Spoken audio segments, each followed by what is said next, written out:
के जीवन के बारे में जो महत्वपूर्ण चीजें हैं जो एग्जाम में पूछी जाती हैं वो हम लोग पढ़ने जा रहे हैं। तो कल हम लोगों ने महावीर के बारे में पढ़ा था, उस वीडियो को भी आप लोग जरूर देखिएगा।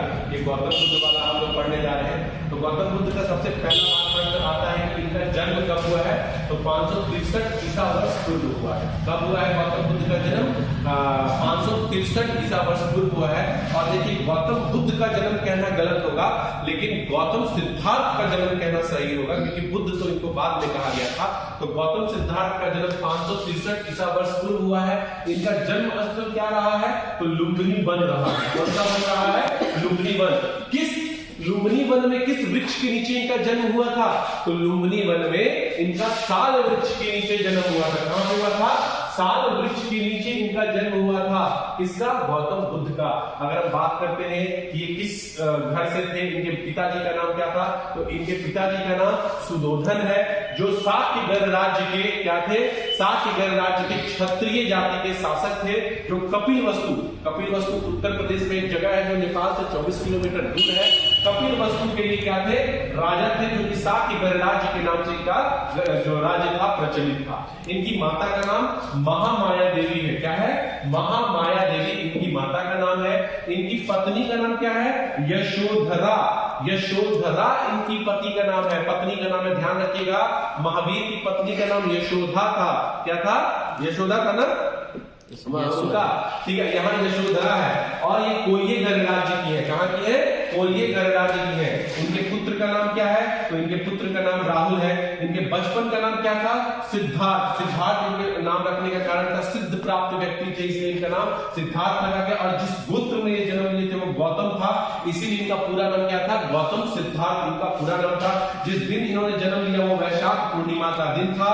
और इनके जन्म के 7वें दिन इनकी माता का मृत्यु हो जाता है, महामाया देवी का। तो इनका पालन पोषण करने के लिए इनकी मौसी आती है, जो बाद में इनकी सौतेली मां भी बनती है, जिनका नाम था महाप्रजापति गौतमी।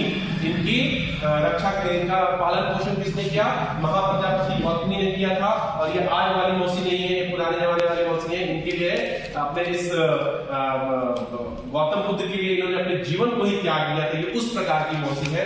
इनके प्रिय घोड़ा का नाम क्या है? कंथक इनके प्रिय घोड़ा का नाम है। इनके रथ का नाम क्या है? तो इनके रथ का नाम चन्ना है। इनका जो विवाह हुआ था वो 16 वर्ष की अवस्था में हुआ था। यहाँ पे पत्नी के पास में, इसलिए 16 वर्ष की अवस्था में इनका विवाह हो गया था, 16 वर्ष की अवस्था में, ठीक है। अगर हम बात करते हैं इनके जीवन के बारे में और थोड़ा सा, तो इन्होंने गृह त्याग जो घटना किया था, इन्होंने जब घर का त्याग किया था, जब इनको दुख का कारण नहीं पता चल पा रहा था, तो इन्होंने अपने 29 वर्ष की अवस्था में अपना घर का त्याग कर दिया था। और घर के त्याग की घटना को, गृह त्याग की घटना को गौतम बुद्ध के क्या कहा गया है? महाभिष्निक्रमण कहा गया है। महाभिष्निक्रमण कहा गया है, ठीक है। जब ये गृह त्याग करके जाते हैं तो इनके योग गुरु और ऐसे भी इनके गुरु जो थे अलार कलाम के पास जाते हैं। ये भी बहुत बार पूछा गया सवाल है कि इनके योग गुरु का नाम क्या है? अलार कलाम है। इनको ज्ञान प्राप्ति, यहाँ पे योग गुरु के पास इनको ज्ञान की प्राप्ति नहीं होती है। यहाँ पे ये योग की शिक्षा लेके फिर आगे बढ़ जाते हैं, क्योंकि इनको अभी भी दुख का रीजन नहीं पता चलता है। जब ये गया के पास राजगीर से पहुंचते हैं तो वहां पे 35 वर्ष की अवस्था में इनको बोध गया में, पहले ये गया कहलाता था क्योंकि गौतम बुद्ध को वहां पे ज्ञान प्राप्ति है, इसलिए इसको बोध गया कहा गया। निरंजना नदी के तट पर इनको ज्ञान की प्राप्ति हुई थी। निरंजना नदी आज के समय फल्गु नदी कहलाती है, या पुनपुन नदी के नाम से भी उसको जाना जाता है। और उसी दिन इनका नाम क्या पड़ गया था? इनका नाम बुद्ध पड़ गया था। तो गौतम बुद्ध, ना कि अब गौतम सिद्धार्थ नहीं, अब गौतम बुद्ध के नाम से जाना जाने लगे। और इनको जिस दिन ज्ञान की प्राप्ति हुई थी, हालांकि वहां पे एक घटना हुई थी, कहानी हुई थी, हम लोग इस पे बात कर चुके हैं। वो अपना जब भोजन त्याग दिए थे, उनको ये कहीं ना कहीं लगा था कि ना ज्यादा जीवन को सुविधा भोगी होना है, ना ज्यादा सुविधाहीन होना है। तो सुविधाहीन होने की वजह से इनका कंकाल की तरह शरीर हो गया था। तो ये कहीं लगे कि इनका कहीं शरीर न त्याग हो जाए, इसलिए उन्होंने भोजन करना आवश्यक समझा था। और उसी दिन भोजन कराने के लिए एक किसान की बेटी आती है जिसका नाम सुजाता था, वो भोजन इनको करा देती है जिस दिन को ज्ञान की प्राप्ति होती है। और जिस वृक्ष के नीचे को ज्ञान की प्राप्ति होती है वो बोधि वृक्ष कहलाई थी, ठीक है। पीपल, ये पीपल का पेड़ था, जो पीपल का पेड़ है जिसको बोधि वृक्ष कहा गया है, ठीक है। और इन्होंने फिर इसके बाद यहाँ पे आ जाइए, जब इनको ज्ञान की प्राप्ति हो गई थी तो ज्ञान की प्राप्ति के बाद ये अपना उपदेश देना शुरू करते हैं। तो इनका प्रथम उपदेश सारनाथ में होता है। कहाँ पे होता है? सारनाथ में। तो प्रथम उपदेश देने के लिए इन्होंने किसको उपदेश दिया था? 5 ब्राह्मणों को इन्होंने पहली बार क्या कहा गया है? धर्म चक्र परिवर्तन कहा गया है। अगर बात करते हैं कि प्रथम शिष्य कौन थे और प्रिय शिष्य कौन थे, तो आनंद थे, और इनके द्वितीय शिष्य कौन थे? उपाली थे। यही आनंद और उपाली जो है बाद में सूत पीटक और विनय पीटक की रचना भी यही लोग करेंगे, हम लोग आगे में पढ़ने वाले इसको। और इनकी प्रथम अनुयायी कौन थे? जिनके फॉलोअर्स थे वो प्रथम अनुयायी कौन थे? तो तपसु और भल्लिक, इनके दो शूद्र जाति के व्यक्ति थे।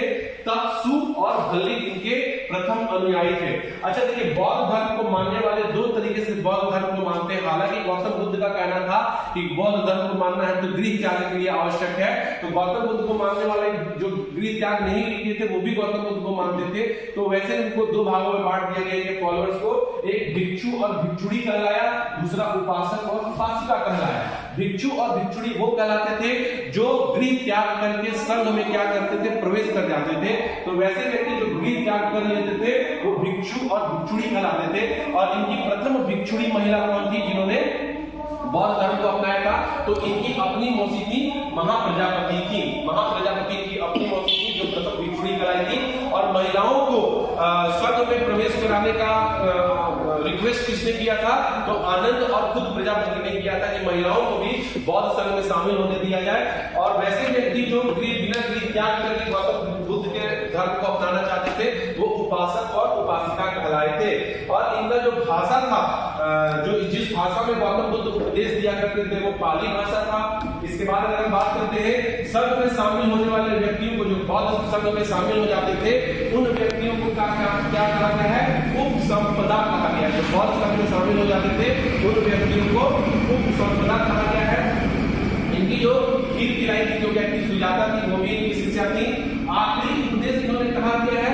तो आखिरी उपदेश इन्होंने कुशीनगर में दिया है। कुशीनगर उत्तर प्रदेश में है। और किसको दिया था? तो परिव्राजक सुभद्र को दिया था। परिव्राजक सुभद्र को इन्होंने अपना आखिरी उपदेश दिया था। सबसे ज्यादा इन्होंने उपदेश कहाँ दिया है? श्रावस्ती में दिया है। श्रावस्ती कोशल की राजधानी है श्रावस्ती। और बौद्ध संघ कहाँ पे स्थापित है? तो मगध में स्थापित है। और इनको आखिरी बार भोजन किसने कराया था? तो इन्हीं के एक शिष्य थे जिनका नाम चुंद था। उन्होंने सुअर का गोश्त मांस खिला दिया था, जिसके कारण ये बीमार हो गए थे। और बीमार होने के बाद ये फिर कहाँ चले जाते हैं?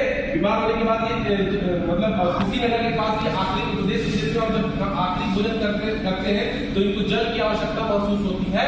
तो आनंद बोलते हैं कि आप आखिरी जल का पानी किस नदी का पीजिए? तो हिरण्यवती नदी का जल का पानी पीते हैं। और हिरण्यवती जल का पानी पीने के बाद इनकी मृत्यु हो जाती है। और कुशीनगर में इनकी मृत्यु होती है। हिरण्यवती नदी कुशीनगर के पास है। 80 वर्ष की अवस्था में इनकी मृत्यु हो जाती है। इनकी मृत्यु होने की घटना को महापरिनिर्वाण कहा गया है। इनकी ज्ञान प्राप्ति की अवस्था को निर्वाण कहा गया है। गृह त्याग की घटना को महाविस्मृण कहा गया है। और प्रथम उपदेश की घटना को धर्म चक्र परिवर्तन कहा गया है। ये चारों चीज इंपॉर्टेंट है। हम लोग गौतम बुद्ध के जीवन का कुछ महत्वपूर्ण चीज पढ़ने जा रहे हैं। बहुत ही इंपॉर्टेंट, एग्जाम में 100% एक क्वेश्चन इससे पूछता ही है। जैसे गौतम बुद्ध के जीवन की कुछ घटनाएं घटी थी, उसको एक प्रतीक के माध्यम से क्या किया जाता है? सिंबलाइज किया जाता है। जैसे जब वो गर्भ में थे तो उनको हाथी का प्रतीक दिया गया है। जब वो जन्म लिए तो उनको कमल का प्रतीक दिया गया है। जब वो यौवन अवस्था में थे, मतलब एडल्ट एज में थे, तो उनको सांड का प्रतीक दिया गया है। जब उन्होंने गृह त्याग किया तो उसका प्रतीक घोड़ा का प्रतीक है। जब उनको ज्ञान की प्राप्ति हुई तो उसका प्रतीक बोधि वृक्ष है। जब इनको प्रथम प्रवचन, इन्होंने जब पहली बार उपदेश दिया, उसको पहिया या चक्र का प्रतीक दिया गया है। इन्होंने जब समृद्धि, मतलब इनको जब समृद्धि प्राप्त हो गया था तो उनको शेर का प्रतीक दिया गया है। जब इनको निर्वाण प्राप्त हुआ था तो इनको पद्म चिन्ह का प्रतीक दिया गया है। और जब इनकी मृत्यु हुई थी तो इनको स्तूप का प्रतीक दिया गया है। ये इनके जीवन के प्रतीक है।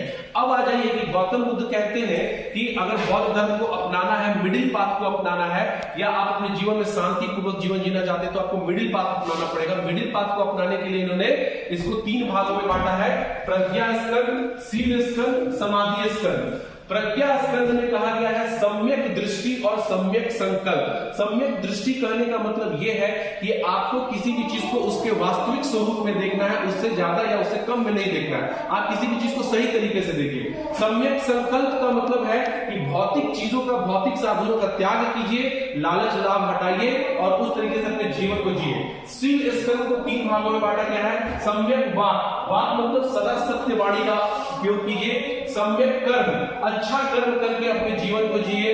सम्यक आजीविका, सम्यक आजीविका का मतलब होता है कि ऐसा काम कीजिए जिससे किसी को हानि ना हो और आपका पेट पालन भी हो जाए, आजीविका। सम्यक स्कंद में आ जाइए, समाधि स्कंद में सम्यक व्यायाम, अपनी नैतिकता को, अपनी आध्यात्मिकता को और अपनी मानसिकता व्यायाम हमेशा कीजिए। मतलब कि नैतिकता मतलब कि आपको सदा सबके साथ सही व्यवहार दिखाना है, आध्यात्मिक ईश्वर पे ध्यान कीजिए, और मानसिक मतलब अपने आप को मेंटली स्ट्रॉन्ग कीजिए, उसका इसमें एक्सरसाइज का बात किया गया है। सम्यक स्मृति, समृद्धि का इसमें सम्यक समृद्धि में ये बात कहा गया है कि भैया आप मिथ्य धारणाओं से दूर रहिए, वास्तविक धारणाओं को क्या कीजिए, अपनाइए। कोई कह देगा आपको ये करना है तो आप भी वो नहीं करने लगे, आप अपनी वास्तविकता को इसकी अपनाइए।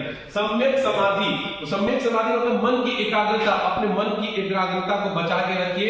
ये नहीं कि किसी चीज में लोभ में आके उधर बढ़ जाए इधर बढ़ जाए, मन की एकाग्रता लाना। ये हो गया आपका मिडिल पाथ, अष्टांगिक मार्ग हो गया। अब आ जाइए, 3 इनके रत्न है, बौद्ध धर्म के 3 रत्न है, बहुत ही इंपॉर्टेंट है। एक खुद गौतम बुद्ध थे, दूसरा इनका धम्म था और तीसरा इनका संघ था।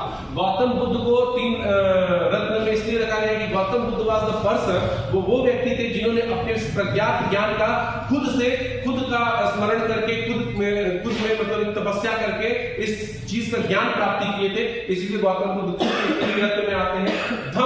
धम्म में क्या है, गौतम बुद्ध के जितने भी धर्म को अपनाने की बातें कही गई है वो कहां कही गई है, धम्म में, कि गौतम बुद्ध का धर्म कैसे अपनाना है, बौद्ध धर्म में क्या है नहीं है, धम्म में लिखा गया है, उनके धर्म से रिलेटेड है। और ये चीज कहां परफॉर्म कीजिएगा, तो बौद्ध संघ में, तो संघ में कीजिएगा। ये वह स्थल है जहां पे लोग इकट्ठा होकर बौद्ध धर्म को आचरण करते हैं। अब आ जाइए 3 पिटक, बहुत इंपॉर्टेंट है। त्रिपिटक जो गौतम बुद्ध के मृत्यु के बाद 3 पिटक लिखे गए थे, क्योंकि उनके बाद उनके धर्म को बताने के लिए, चलाने के लिए एक पुस्तक की रचना की गई थी।